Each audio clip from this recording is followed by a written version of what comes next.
Hello there.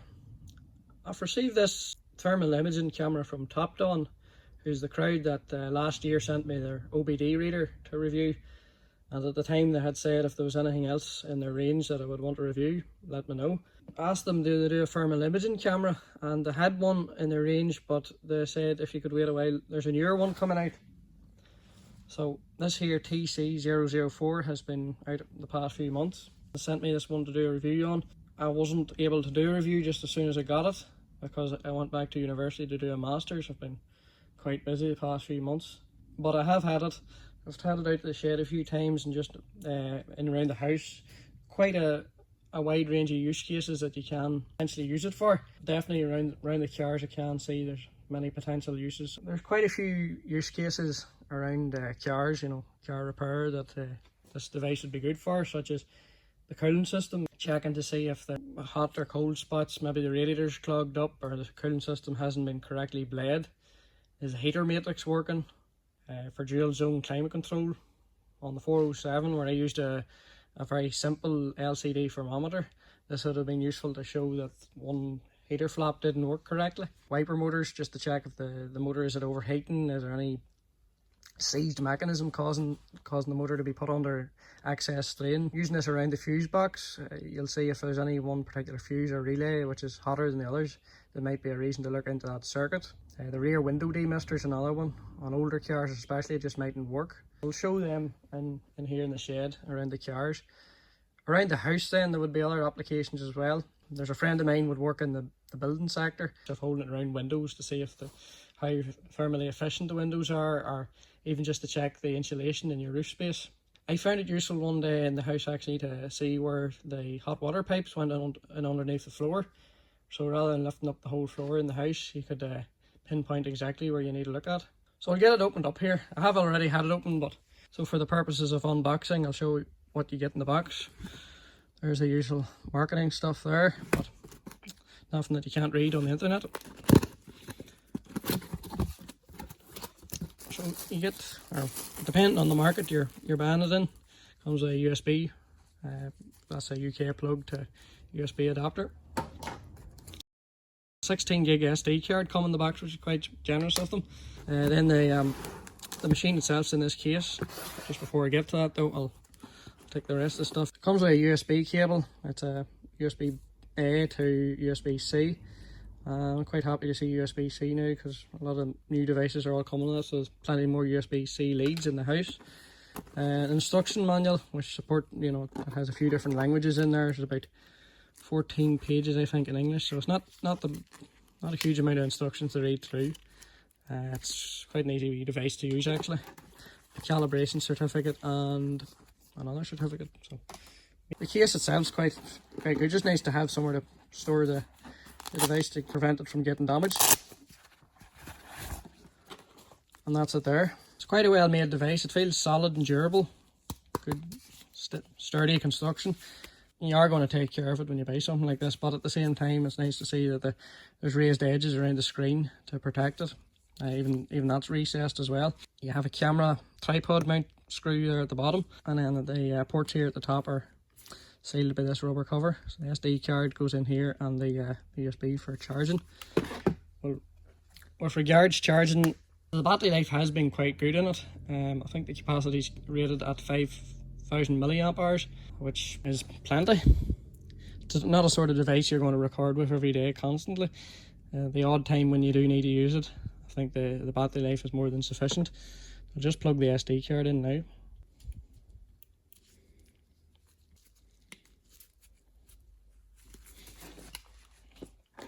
And then I'll turn on the device. The only minor gripe I have found with the thing is it does take a few seconds to load up, but it's not deal breaker either.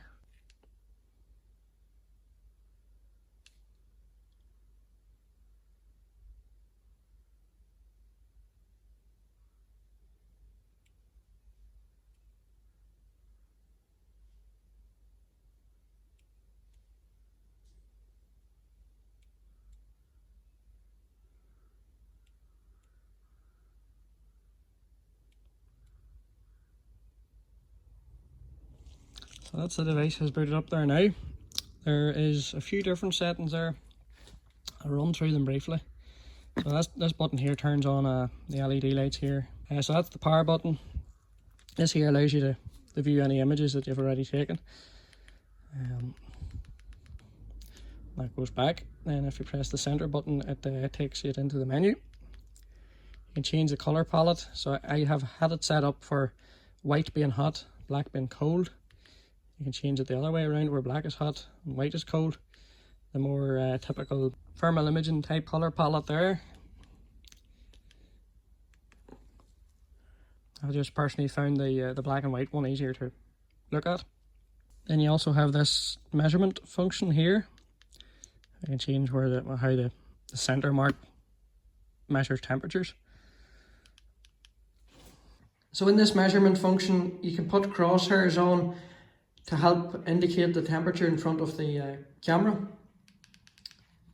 So this center spot, it stays in the center of the screen, but it means you can point it at a hot or cold object to get a more accurate temperature.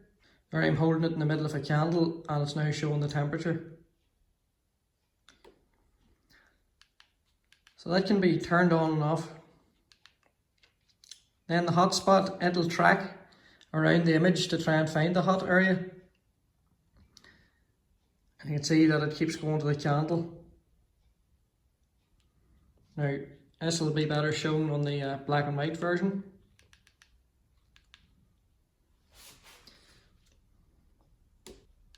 Then you have a cold spot.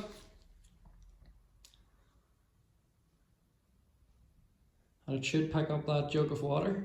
It's just fresh out of the tap. So the screen has both crosshairs for cold and hot spots. And you can turn them all off using this button here.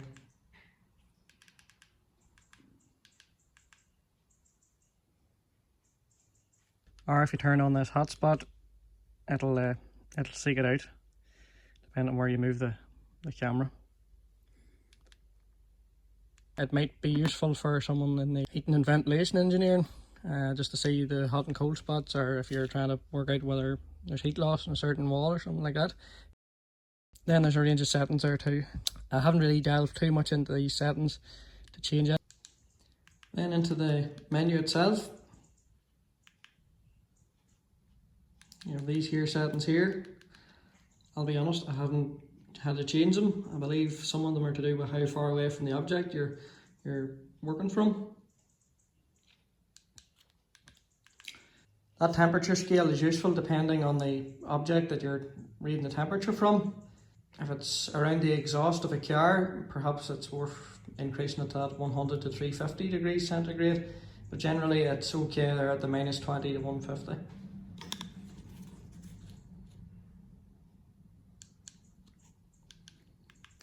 You've got high and low alerts. Perhaps if there's a certain temperature that you want it to beep, if it goes over or under, it has that.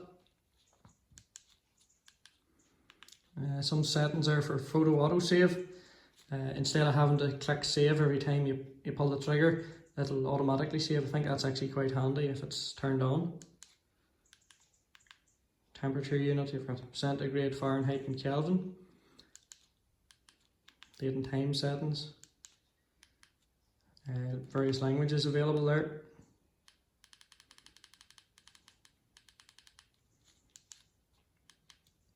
Some settings to do with the brightness of the screen itself. Auto power off, system settings, or you would format the SD card mainly. They're not settings I have to change too often or go into, because around the cars I don't really need to know the exact temperatures. I just need to know if this is hot or cold relative to something else. So they haven't been too necessary for me, but maybe for other applications of the device it might be useful to have these settings. So on the front of the device there's a trigger which will change between recording and taking a photo. So a quick pull of it will take a photo. And once it does that, you have the option to save it, or you can press back to cancel it. If you hold the trigger in, it begins recording. And it'll continue to do that until you pull the trigger in again and again. It will prompt you if you want to save that.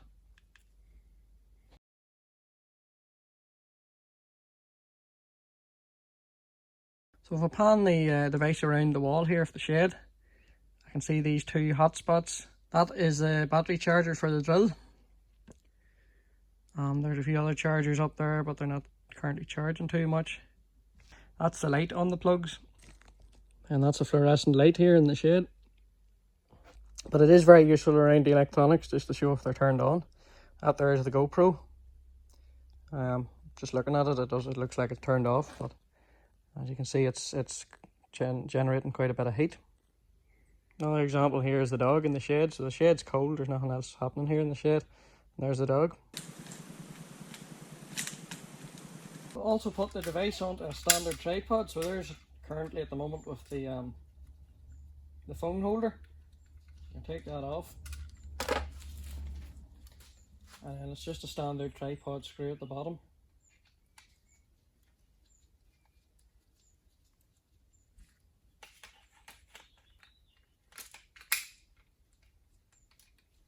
It looks a bit odd, but it actually can be quite handy, especially for what I do, recording various repairs.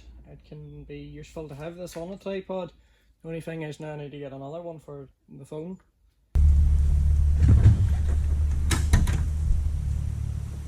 The battery has been connected to it, so it'll be interesting to see if there's anything wrong, any current inside the car. But the engine bay is completely cold.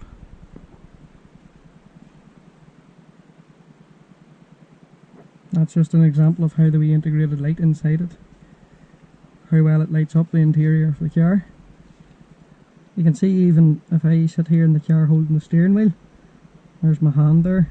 It'll take my hand off the steering wheel and it'll show, it has the ability to show that I've been holding that steering wheel. But I don't see anything in the car here generating heat before the car is turned on. But if I do turn the car on, we'll see if anything heats up.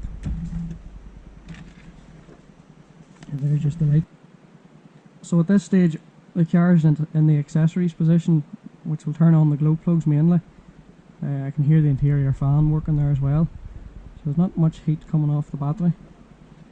I can see that the glow plugs are illuminating on the thermal imaging camera, all four of them. And I can also see the components of the glow plug system, which is useful. It'll help pinpoint where the relay is for it.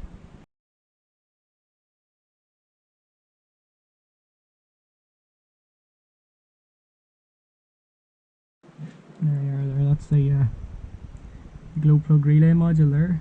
So it's actually useful at pinpointing where certain parts of the car are. I'm just panning around and you can still see that there's heat in the seat and the steering wheel from when I was sitting there.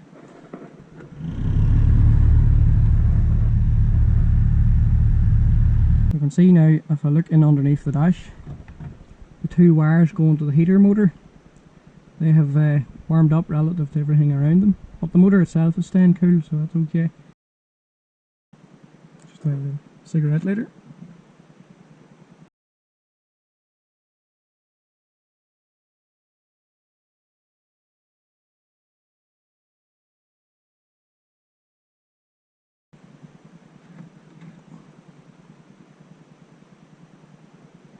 If I activate that hotspot function, it'll the wee red crosshairs there will find the hotter area in the image. You can see it shows the maximum. It'll track it. Shows the maximum is near 200 degrees centigrade. So you just know you don't want to be putting your finger on the end of that later. And now I'll try the rear window demister.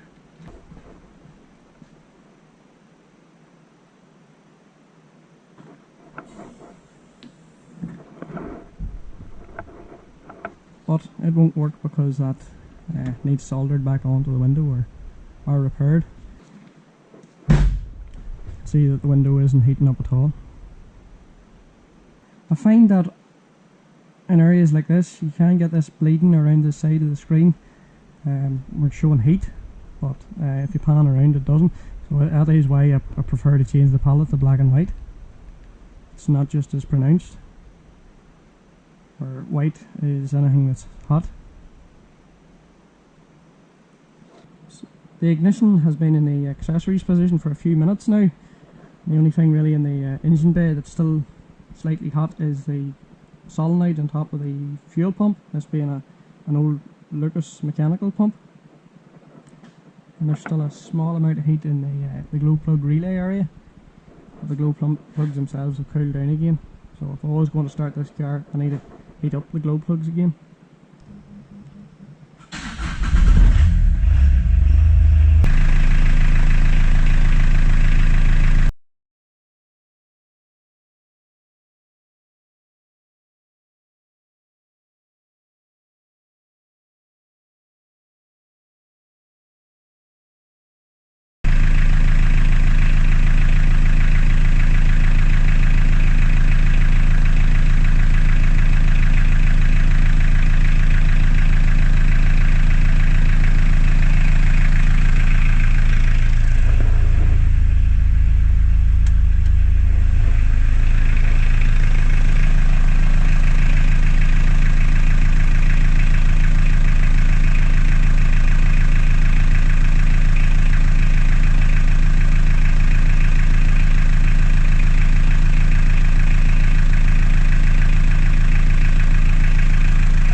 Just tried with a few electronic devices. This is an old Weller soldering gun. I'll just see how quickly it heats up and how the camera displays that. Set it to record.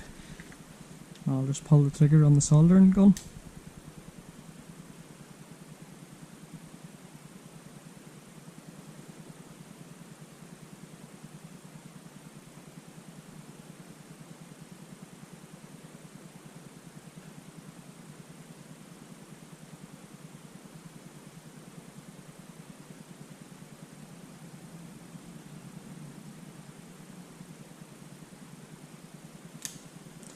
And you can see here in the camera display the hot spot there is 190.2 degrees centigrade, and it's already started to cool down with my finger off the trigger.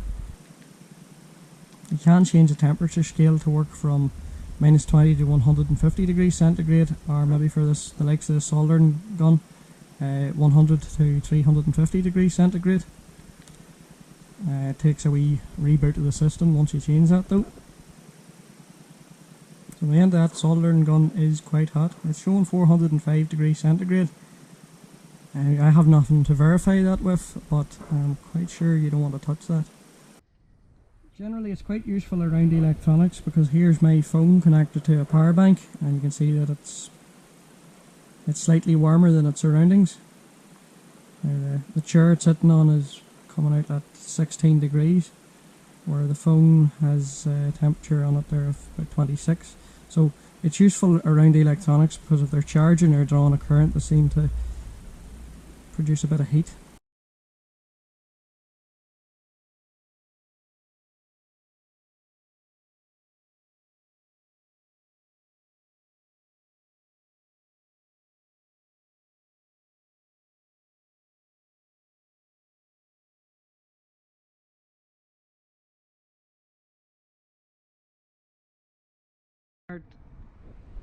Here's another car to try out here, this MX-5.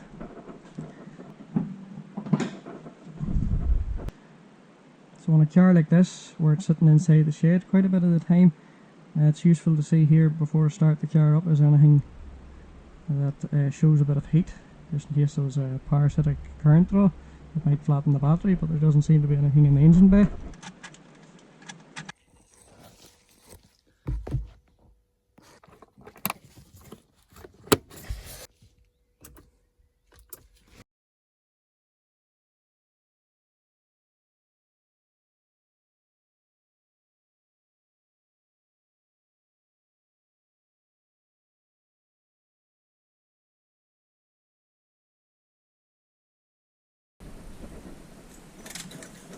Here on the Mazda with petrol engine, fuel injected petrol engine.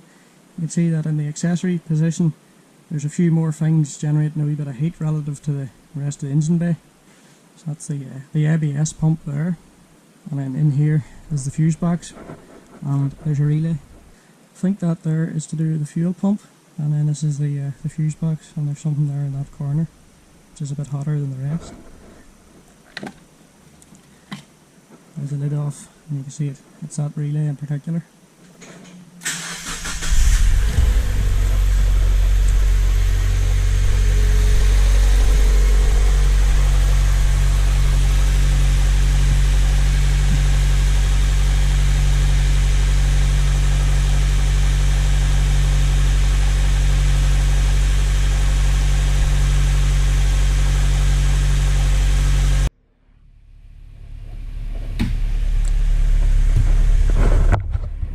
Something that might be useful inside this car is that I have buttons for the heated seats, but I've never actually feel the driver's seat getting hot. So we'll turn them both on and come back in a few minutes and just to see if the camera can pick up any of the seats.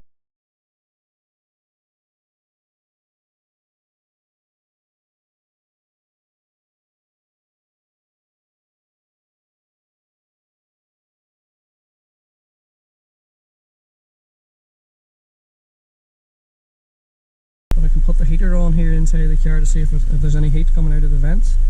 So I'll set that to face and to hot, turn that on.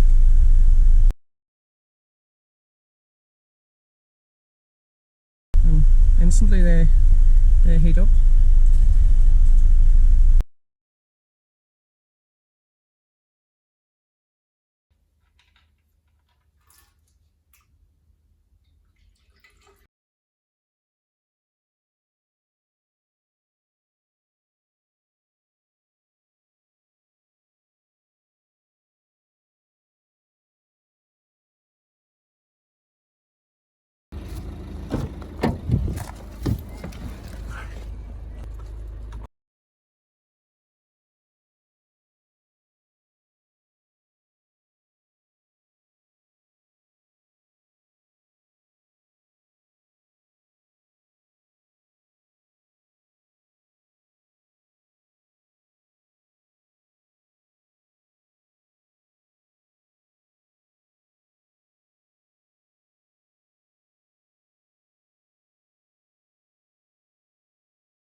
In this Jag here, it has one of them Ford quick clear windscreens, so I'm going to see if pressing the button how quickly it heats up.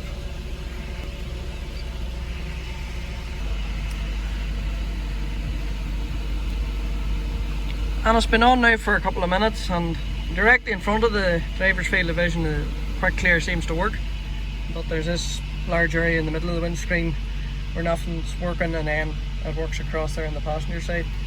So it's just interesting to know, not that I take this car out in the frost anyhow, but it's interesting to see that that's not working fully across the full width of the windscreen.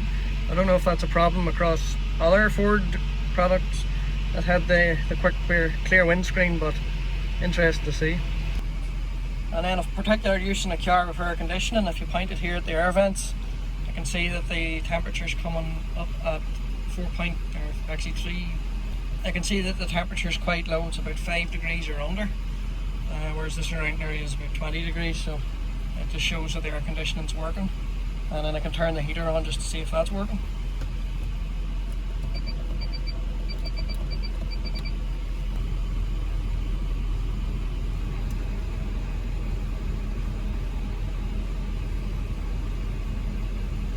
Well, I've got the heated seats turned on, and I look at the passenger seat and I can see that it's heated up.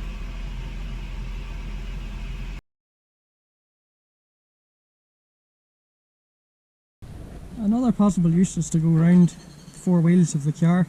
Say you have a sticky brake caliper or a bad wheel burn. In them instances the temperature of that wheel would be a bit higher than the others. I know this car doesn't have any brake or burn issues, but you can go around the wheels and point the device at them and see if the temperature is higher. Well, obviously the other thing is though that this car's just been driven there, and the discs the pads will be warm because of the recent drive. It's interesting to see just how the temperature is in around that area after a drive.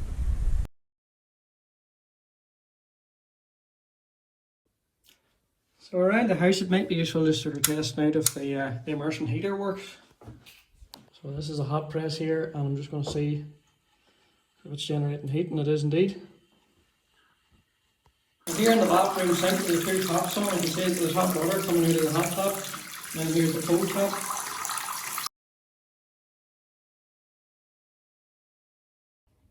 It's useful just to see if there's any devices in the house that are on and consuming a bit of power.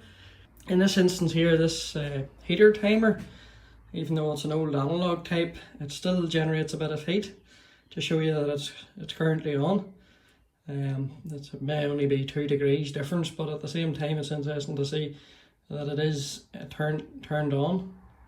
If I turn the house off at the mains here, I'd know that would just go completely cold, but you can see if there's something in the house that's on and consuming power.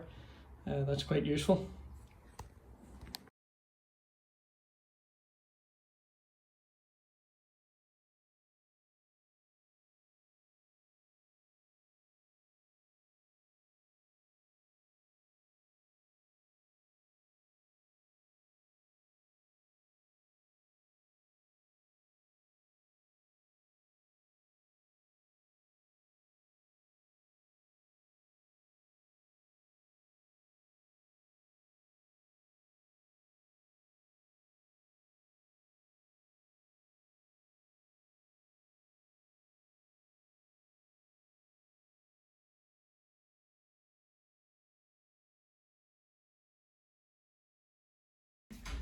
So that's an overview of the Topdon TC004. Quite impressed with how clear the images are out of it. I'm quite impressed with how clear the images are from the device. The only real downside I noticed is just the boot time when you're turning it on, but at the same time it's not something that you need to turn on super fast either. Like we're maybe too used to phones just opening up straight away when you press the camera button. No, this here works quite well. It's solidly built, easy to use. Perhaps if you're involved with buildings and their heating, cooling issues, this device, them options might be better for you. But I know around cars it's perfectly adequate just to leave it in its standard settings. It's nice to be able to record and to take pictures with. A SD card then is easy to take out, and I can just plug that into an SD card reader on the computer. I know there's software available for it, but I don't tend to like software that comes with cameras at any time. It might be useful if you want to use it. I think you can connect this to a computer and send the feed directly to it, view it on a bigger screen, but then you're sort of negating the reason for having the screen on here. I'm not sure why that would be useful, but maybe for certain applications it could be. Software that does come with, I think it's for Windows. I haven't actually tried to install it on the Mac.